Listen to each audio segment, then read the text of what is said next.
Morning students, I am Suman Garg from Emmanuel school. I hope you are fit and healthy. आज हम आरोह पुस्तक में चैप्टर नंबर 4 रीड करेंगे, जिसमें रघुबीर सहाय जी की कविता है कैमरे में बंद अपाहिज। सबसे पहले हम कवि परिचय देख लेते हैं। इनका जन्म सन 1929 लखनऊ उत्तर प्रदेश में हुआ और इनकी प्रमुख रचनाएं हैं अज्ञे द्वारा संपादित दूसरा सप्तक, जो कि 1951 में प्रकाशित हुआ।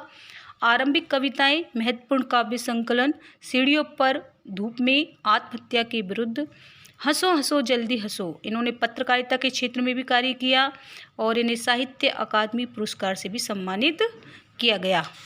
प्रस्तुत कविता कैमरे में बंद अपाहिज में रघुबीर सहाय जी ने अत्यंत साधारण और अनायास सी प्रतीत होने वाली शैली में समाज की दारुण विडंबनाओं को पकड़ने की जो कला प्रस्तुत की है, वह हमें अन्य कविताओं में देखने को नहीं मिलती। कैमरे में बंद अपाहिज यह कविता उनके लोग भूल गए हैं काव्य संग्रह से ली गई है। इसमें बताया गया है कि शारीरिक चुनौती को झेलते व्यक्ति से टेलीविजन कैमरे के सामने किस तरह के सवाल पूछे जाएंगे और कार्यक्रम को सफल बनाने के लिए उससे कैसी भंगिमा यानी हाव भाव की अपेक्षा की जाएगी, इसका लगभग सपाट तरीके से बयान करते हुए कवि ने एक तरह से पीड़ा के साथ दृश्य संचार माध्यम के संबंध को रेखांकित किया है। किसी की पीड़ा को बहुत बड़े दर्शक वर्ग तक पहुंचाने वाले व्यक्ति को उस पीड़ा के प्रति स्वयं संवेदनशील होने और दूसरों को संवेदनशील बनाने का दावेदार होना चाहिए। लेकिन विडंबना यह है कि आप जब पीड़ा को पर्दे पर उभारने का प्रयास करते हैं, तब कारोबारी दबाव के तहत आपका रवैया, आपका दृष्टिकोण संवेदनहीन हो जाता है। सहाय जी की ये कविता टेलीविजन स्टूडियो के भीतर की दुनिया को उभारती जरूर है, लेकिन यह आवश्यक नहीं है कि इसे सिर्फ टेलीविजन माध्यम से जोड़कर देखा जाए। अपनी व्यंजना में यह कविता हर एक ऐसे व्यक्ति की ओर इशारा करती है जो दुख, दर्द, यातना, वेदना को बेचना चाहता है। कैमरे में बंद अपाहिज कविता में दूरदर्शन कर्मियों की संवेदनहीनता और क्रूरता पर प्रकाश डाला गया है। चलिए शुरू करते हैं। हम दूरदर्शन पर बोलेंगे, हम समर्थ शक्तिमान, हम एक दुर्बल को लाएंगे एक बंद कमरे में, उससे पूछेंगे तो आप क्या अपाहिज हैं? तो आप क्यों अपाहिज हैं? आपका अपाहिजपन तो दुख देता होगा, देता है? कैमरा दिखाओ इसे बड़ा बड़ा। हाँ, तो बताइए आपका दुख क्या है, जल्दी बताइए। वह दुख बताइए, बता नहीं पाएगा। शब्दार्थ देखिए। समर्थ यानी शक्तिशाली, साधन संपन्न, शक्तिवान ताकतवर, दुर्बल कमजोर, अपाहिज जिसका कोई एक अंग बेकार हो।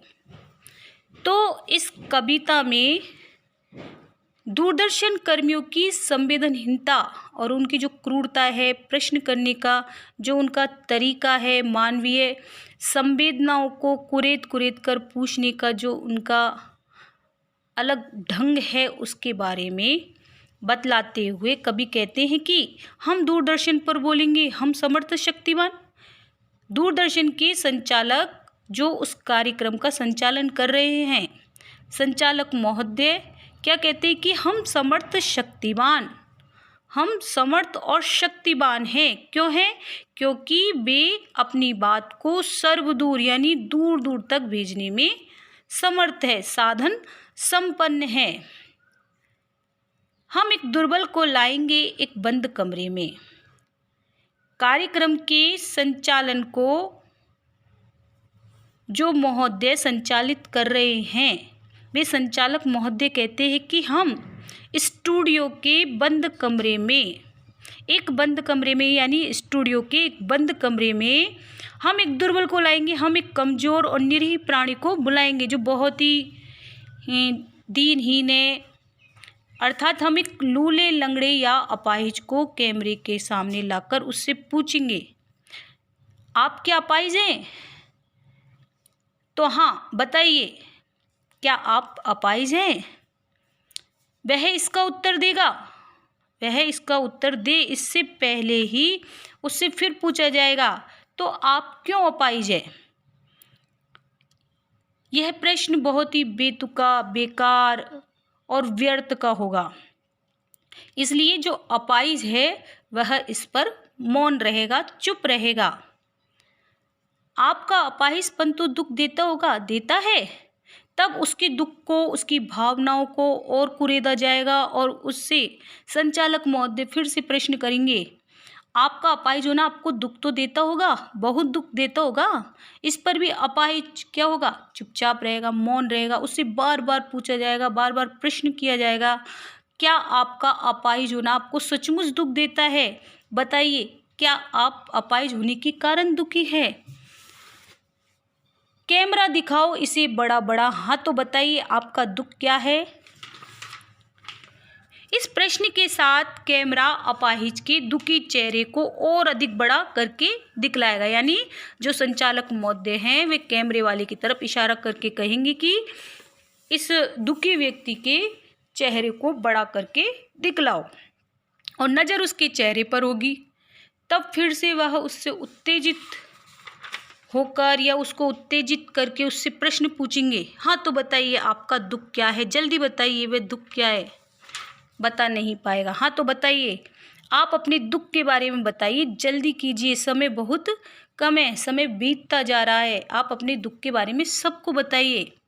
अब संचालक महोदय को लगता है कि अपाहिज इतना होने पर भी अपने दुख के बारे में कुछ नहीं बता पाएगा। तो इस पद्यांश में दूरदर्शन के कार्यक्रम संचालकों की कार्यशैली पर गहरा व्यंग किया गया है, कटाक्ष किया गया है। वे अपने कार्यक्रम को प्रभावी बनाने के चक्कर में अपाहिजों और दुर्बलों की भावनाओं के साथ खिलवाड़ करते हैं, उनसे बेतुके, व्यर्थ के और बेकार के प्रश्न पूछते हैं और उनकी भावनाओं और संवेदनाओं के साथ खिलवाड़ करते हैं। नेक्स्ट देखिए, सोचिए, बताइए आपको अपाहिज होकर कैसा लगता है। कैसा यानी कैसा लगता है, हम खुद इशारे से बताएंगे कि क्या ऐसा। सोचिए, बताइए, थोड़ी कोशिश करिए, यह अवसर खो देंगे। इसमें उस दुर्बल, लाचार और अपाहिज व्यक्ति से उसकी भावनाओं को, उसके दुख को कुरेद कर पूछा जाता है। जो संचालक महोदय हैं वे उस दुर्बल, लाचार व्यक्ति से पूछते हैं। इसमें शब्दार्थ देख लेते हैं, यानी मतलब, और अवसर यानी मौका, और रोचक यानी दिलचस्प।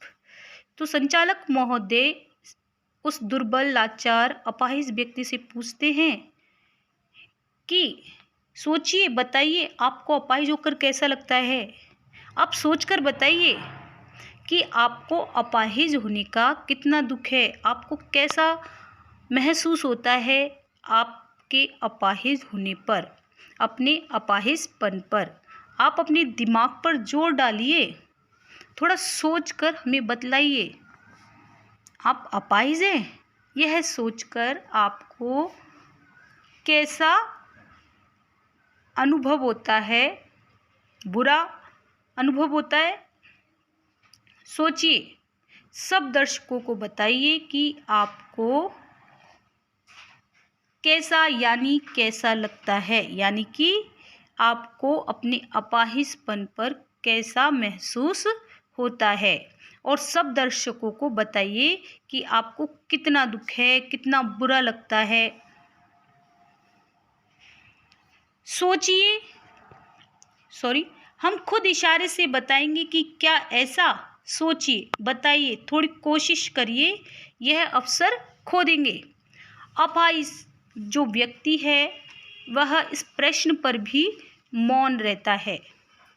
तो संचालक जो महोदय होते हैं, उस कार्यक्रम को संचालित करने वाले, और भी बेहुदे, व्यर्थ के, बेकार के प्रश्न उससे पूछता है और इशारा करके कहता है कैमरे से कि क्या ऐसा, कि दिखाओ इसकी दुख दर्द को कैमरे में। क्या आपको इस तरह का दर्द होता है? हम खुद इशारे से बताएंगे, क्या ऐसा। कैमरे की तरफ इशारा करते हुए वह कहता है कि क्या आपको इस तरह का दर्द होता है? सोचकर बताओ, जरा कोशिश करो और अपनी पीड़ा से, अपने दुख से दर्शकों को परिचित कराइए। क्या आप श्रोताओं की अपने बारे में कुछ नहीं बताएंगे? जो इस कार्यक्रम को देख रहे हैं उनके सामने अपनी दुख दर्द पीड़ा को अभिव्यक्त करने का इससे उत्तम अवसर आपको नहीं मिलेगा। आप यह अवसर को खो देंगे। सोचिए, बताइए, थोड़ी कोशिश करिए, ये अवसर खो देंगे? आप कोशिश कीजिए, बताइए, क्योंकि आप सौभाग्यशाली हैं कि आपको अपना दुख इस कार्यक्रम के माध्यम से करोड़ों लोगों के सामने बताने का अवसर प्राप्त हो रहा है। इसलिए आप इस अवसर को मत खोइए और अपनी दुख पीड़ा और इस अपाहिजपन से होने वाले कष्ट से पीड़ा से सबको परिचित कराइए। शेष कविता का भाग हम नेक्स्ट वीडियो में समझेंगे। आप प्रश्नोत्तर करते रहिए। Thank you. Have a nice day.